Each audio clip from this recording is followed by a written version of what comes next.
the sky cracked open over the Valley of Kings. Not with thunder, nor storm, but with fire streaks of flame descending from the firmament like spears cast by Ra himself. The priests fell to their knees, whispering prayers to the gods. The pharaoh Ra did not bow. He stepped forward, flanked by his royal guard, as the burning chariots of the sky struck the desert beyond the river. For 3 days the sands smoldered, and on the fourth the first of them emerged. They were not gods, nor demons. They were strangers. Thin, elongated figures with pale silver skin and large dark eyes. Their bodies bore no scars, no imperfections as though sculpted from untouched stone. When the soldiers approached with spears raised, the tallest of the creatures knelt, pressing its hands against the sand in surrender. "We are the lost," it spoke in flawless Egyptian. "We seek guidance." The pharaoh, ever wise, did not fear them. He saw their frailty, their weakened limbs, the way they leaned on one another for support. He saw something else in them too: potential. The strangers, who called themselves the Enresh, were unlike anything the scholars of Thebes had ever encountered. They did not speak of their origins, nor of how they had come to fall from the sky, only that they had been cast out by their own kind.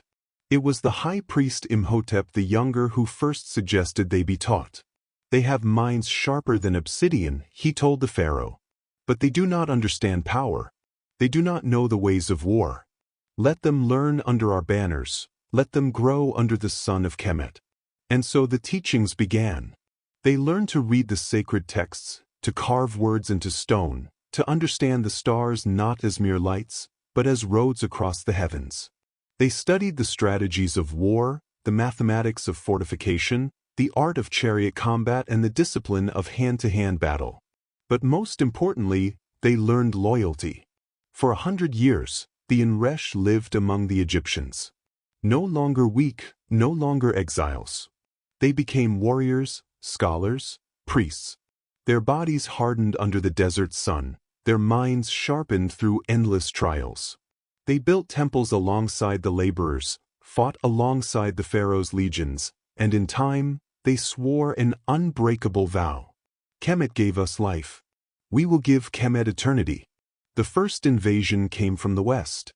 The Hyksos, long since driven from Egypt, returned in numbers that darkened the horizon. They carried iron blades, their war chariots rolling like thunder across the dunes. The pharaoh's generals, wise as they were, doubted their own strength. But the Enresh did not. They had studied every war waged on this land, every victory and defeat. They had trained under the greatest warriors of Kemet, endured the same trials as the pharaoh's most elite soldiers. But they had something more: the ability to adapt. Where Egyptian chariots held rigid formations, the Enresh moved in shifting patterns, turning the battlefield into a maze of unpredictable strikes. Where iron blades sought to overwhelm, the Enresh fought with precision, targeting weaknesses the enemy did not know they had. And in the end, the Hyksos fled. Not from men, but from creatures they could not comprehend, silver-skinned beings who fought like gods, but bled like men. From that day forth, Egypt did not fear invasion. It had trained its own guardians, warriors unlike any the world had ever seen. But the Enresh were not immortal. They aged, slowly but inevitably. And one day, when the pharaoh himself lay on his deathbed, the oldest of the Enresh, Teshkar, knelt beside him. "My king," Teshkar said, "you gave us purpose. You made us more than exiles." The pharaoh smiled weakly. "Then keep the promise you made." And Teshkar did. For centuries after, long past the fall of the last great pharaoh, the Enresh kept their oath. When the pyramids eroded, when the Nile shifted its course, when the temples crumbled, they remained hidden, watching, waiting. But they were not forgotten. In whispers, in myths, in the stories passed from one dynasty to the next, they became legend. The Shining Ones. The Eternal Guardians. Those who would return when the sands called them back. And so, across the stars, their descendants wandered, carrying the wisdom and strength given to them by the first teachers of war and intellect, humans. For they were not gods. They were not conquerors. They were the students of Earth. And they would never forget. The deep space listening array at Lagrange Point 2 had gone dark. Not from power failure, not from a software glitch. The last transmission it sent, before cutting out completely, was a single line of audio. They have returned. No one knew what it meant. Not at first. The United Nations Defense Council convened immediately. Spacefaring nations scrambled their fleets, while Earth's ground-based defenses were put on high alert. No signals followed. No transmissions, no demands, no declarations of war. And then they arrived. Not in the sleek, angular ships of the Xarith raiders. Not in the biomechanical horrors of the Velka swarm. These vessels were something else entirely: smooth, obelisk-like monoliths that glowed with golden energy. They did not land. They did not threaten. They simply hovered over Earth, silent as tombs. And then, for the first time in 6,000 years, the Enresh spoke. We have returned to fulfill our oath. Kemet rises once more. It was humanity's first true contact with a civilization that had been watching over them for millennia. The Enresh had not merely survived the fall of Egypt, they had thrived. Scattered across the stars, they had built a network of hidden colonies, vaults of knowledge, and war fleets patterned after the very tactics they had once learned from their ancient mentors. And now, after 6,000 years, they had come home. But Earth was no longer the world they had left behind. The humans of today were no pharaohs, no warriors of the chariot, no scribes of the sacred texts. They had grown into something far greater. They had built starships, weapons that could pierce the fabric of space, and engines that could outpace light itself. For the first time in history, the Enresh bowed. The teachers have surpassed the students, their leader, Teshkar's descendant, intoned. And now, the students returned to serve. Their timing could not have been more critical. Earth was not alone. The Council had known for decades that hostile civilizations lurked beyond the Sol system. Some had tried to probe human defenses. Some had tested Earth's colonies in the outer belt. But none had committed, not until now. The Xarith Confederacy, a warlike expansionist empire, had declared humanity an unclaimed frontier. Their fleets were already in motion, moving toward the edges of the Oort cloud. But what they did not anticipate, what no one anticipated, was that Earth was no longer a lone world standing against the dark. The Enresh had seen civilizations fall before. They had watched from the shadows, sworn never to intervene unless humanity truly needed them. That time had come. The first engagement was over Mars. The Xarith sent a vanguard force, expecting an easy conquest, lightly defended outposts, civilians to enslave, no true opposition. What they encountered instead was an onslaught. The Enresh had learned war from the greatest tacticians in history, from the pharaohs who once commanded empires along the Nile. But they had perfected it over thousands of years, refining their strategies, adapting them for battle in the void of space. The Xarith had never seen anything like it. The Enresh ships did not fight in formations like the sluggish battle groups of the Galactic Council. They moved in fluid patterns, reacting to every shift in enemy tactics with blinding speed. Their weapons were not the crude plasma bursts of lesser races but directed energy lances, precise, focused, unstoppable. Within 2 hours, the Xarith fleet was gone. Not defeated, erased. And the message was clear. Humanity is under our protection. Kemet has risen. Turn back or be destroyed. The war that followed was unlike any the galaxy had seen before. For centuries, humanity had been viewed as a young species, a people who had yet to prove themselves in the grander scheme of the cosmos. But with the Enresh at their side, they became something else, an unstoppable force. Earth's scientists, now working alongside Enresh scholars, began fusing ancient war techniques with modern human ingenuity. New weapons were forged. Starships were refitted with alien technology. Fleets expanded at an unprecedented rate. And the final battle came not over Earth, but at the very heart of the Xarith homeworld. No mercy was offered. None was expected. The Pharaohs had taught the Enresh a lesson they had never forgotten. War is not won by numbers. It is won by wisdom, by strategy, by absolute and total dominance. And so, when the last Xarith warlord fell, it was not to an Enresh blade. It was to a human one. As the war ended, the Enresh turned once more to their teachers. "When out?" they asked. And humanity, now the true inheritors of Kemet's wisdom, gave only one answer. "We expand." The galaxy had thought humanity was alone. It was not. It never had been. For 6,000 years, a secret army had been waiting, growing, preparing for the moment when they would rise again. Kemet had returned. And this time, it would never fall. With the fall of the Xarith Confederacy, the galaxy trembled. Empires that had once dismissed humanity as a minor species now scrambled to reassess their power. The Enresh had been a myth, a forgotten people lost to time, yet here they stood, battle-hardened warriors, trained by the very first civilization to master war and knowledge. And now, humanity stood at the center of it all. The United Earth Directorate, UED, was no longer just a government.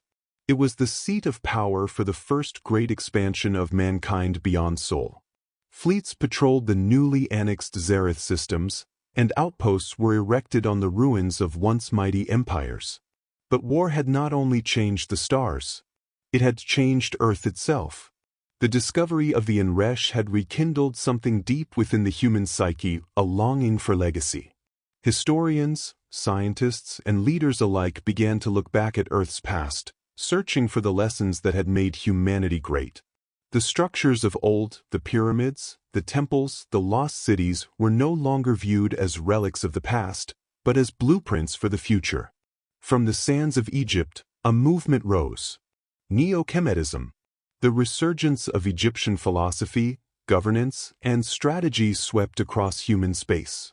The UED, once a mere council of nations, was reforged into the Cometian Empire, an entity that combined human ingenuity with the wisdom of the Pharaohs and the tactical brilliance of the Enresh. And with this change came a new doctrine. No empire lasts forever unless it prepares for eternity. The first step toward that eternity was the Grand Project. Deep within the Kuiper Belt, humanity and the Enresh worked together on something unprecedented. A Dyson pyramid, a massive stellar engine built in the shape of the pyramids of old. It was not just a power source. It was a fortress. It would make Sol untouchable, a beacon of strength and defiance to any who might threaten Earth again. With this, the Cometian Empire declared its intent. "We are not conquerors. We are architects of order. Submit or perish." Many alien civilizations bent the knee. Others resisted. Those that fought against Kemet's rise were erased. Within a decade, humanity's influence stretched across 2/3 of the Orion Arm. But the true test was still to come. Far beyond the borders of known space, a distress signal arrived. Not from any human colony. Not from any known race. But from the ancient ones. A signal in an unknown language, transmitted across the void in a pattern resembling ancient Egyptian hieroglyphs. It came from a dying world, deep in the galactic core, a world that predated even the Enresh. Beware the forgotten. The message repeated for 3 days before the planet fell silent. The Cometian Empire had seen many threats, many enemies, but never had they faced something that could frighten an entire civilization into extinction. Pharaoh King Idris the Eternal, the first ruler of the Cometian Empire, stood before his war council and uttered a single command. "We march toward the unknown. We will not be afraid. We will not falter. We are the heirs of Kemet, and we shall face whatever gods dare to challenge us." The fleet launched, and the galaxy would never be the same. The Cometian Empire had expanded farther than any human-led civilization before it. Entire star systems bent the knee to the wisdom of the Pharaoh King Idris the Eternal. The Dyson Pyramid pulsed with untold power, its stellar forges creating weapons and ships that made Earth an untouchable stronghold. The Enresh, once students of humanity, now stood as equals, ruling alongside their human counterparts. But power breeds ambition, and ambition breeds conflict. The empire was not yet 1,000 years old, yet it was already cracking from within. The three factions. After Idris the Eternal's passing, the question arose, who would inherit the throne? Traditionally, Comitian law followed the old pharaohic system. Succession passed to the eldest capable heir, whether by blood or by decree. But Idris had left no clear successor. His death, though natural, had been sudden. And within days, three factions emerged, each claiming the right to rule. The blooded Pharaohs, the line of kings.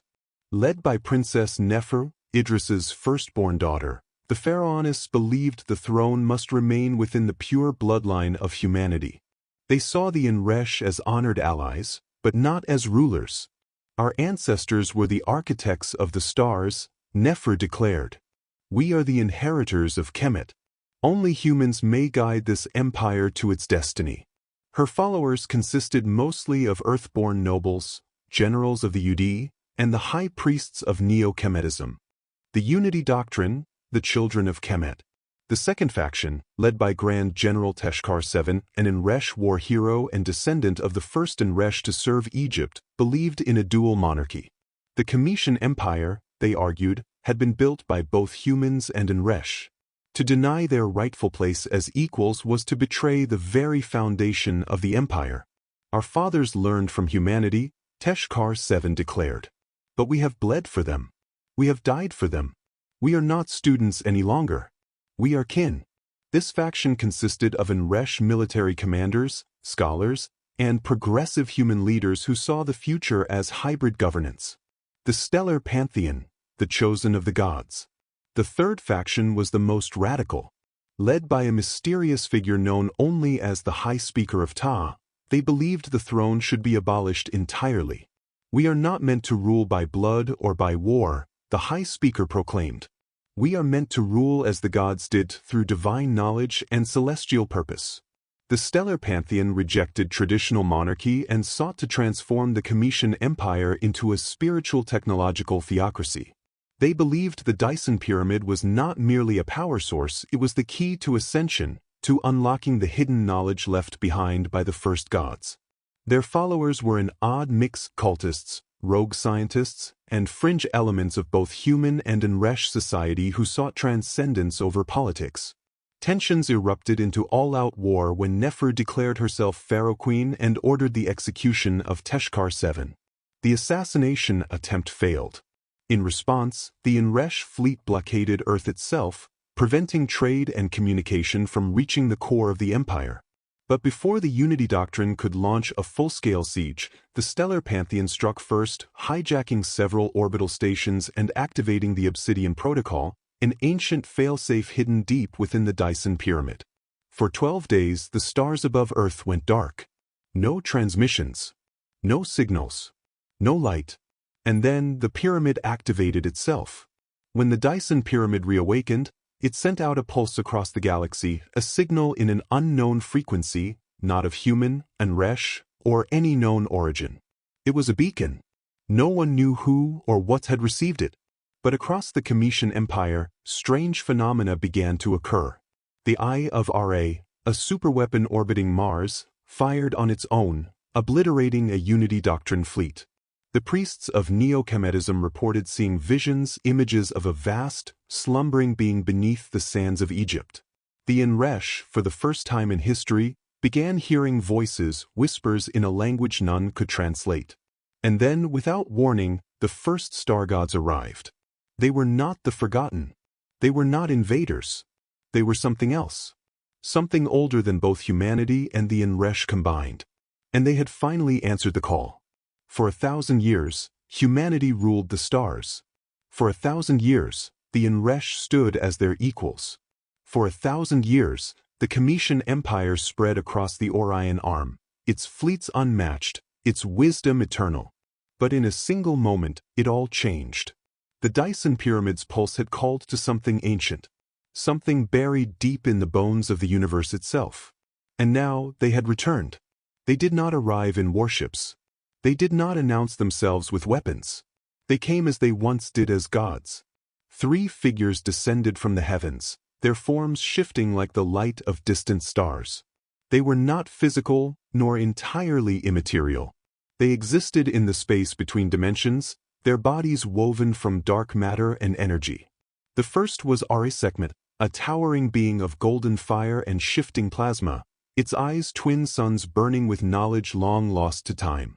The second was Xarith, a fluid entity of silver and black, whose every movement rippled across space like a living equation. The third was Set Tenebris, a shifting shadow of hunger and entropy, its presence a whisper of what once was, and what must be again. And as they stepped onto the surface of Mars, the seat of the Cometian Empire's power, they spoke. "You have called us. And so we have come." The entire empire trembled at their words. The truth of the ancients. The High Speaker of Ta fell to his knees, weeping. The gods have returned. The stellar pantheon was right. Neferu, still holding the pharaonic throne, narrowed her eyes. These are not gods.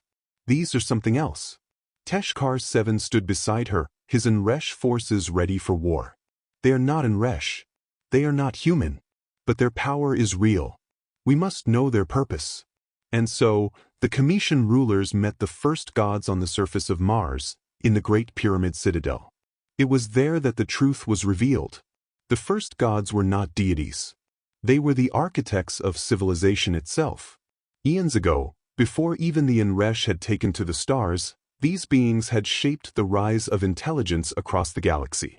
Not through direct rule, not through conquest, but through seeding knowledge. They had guided humanity in its infancy, whispering to the first pharaohs, teaching them the secrets of order, of war, of creation. They had done the same for the Enresh, shaping their minds, honing their intellect. And then they had left. "We do not interfere," Xarith said. "We cultivate. We guide. And when the time comes, we return to witness what has been made of our gifts." Xarith stepped forward. "Your empire is strong. But strength is not enough. Wisdom is not enough. You have called to us, but you do not understand what it is you ask for." Set Tenebris laughed, a sound like the crumbling of forgotten temples.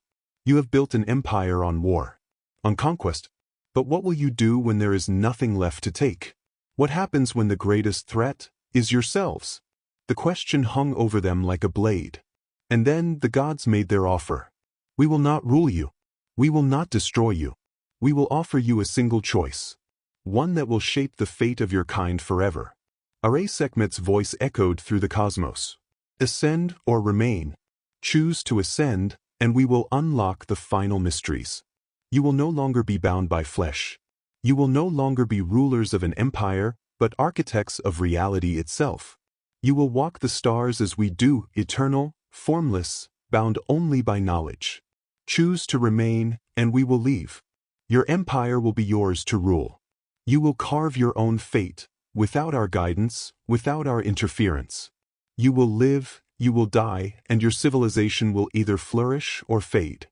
But choose wisely. For once the choice is made, it cannot be undone." The Cometian rulers stood in silence. Neferu clenched her fists. "We are human. We are flesh. We are meant to build, not abandon what we have made." Teshkar 7 exhaled. "We have fought for this empire. If we leave it, what will remain?" The High Speaker of Ta, tears streaming down his face, whispered, "But to ascend is to become more. To become infinite." The debate raged for 3 days. The greatest minds of humanity and the Enresh argued, fought, pleaded. And then, on the dawn of the 4th day, Nefer stood before the first gods and spoke the final words that would shape the future of the Cometian Empire. "We will remain." Xarith inclined his head. "Then we will leave." Xarith murmured, "Perhaps, one day, you will call us again." And Set Tenebris laughed. "Perhaps, one day we will return uninvited." And just like that, they were gone. The Cometian Empire did not fall. It did not crumble. It endured. It expanded across the stars, not as conquerors, but as builders. The civil war ended, the factions unified under a single banner, not by force, but by choice. The Dyson Pyramid became more than a fortress. It became a beacon, a symbol of what humanity and the Enresh had built together. And across the galaxy, the legend of Kemet grew. Some whispered that the first gods would return when the time was right. Others believed that one day, the Kemetians would ascend after all. But until then, they ruled the stars. Not as gods, not as conquerors, but as humans. And for the first time in history, that was enough.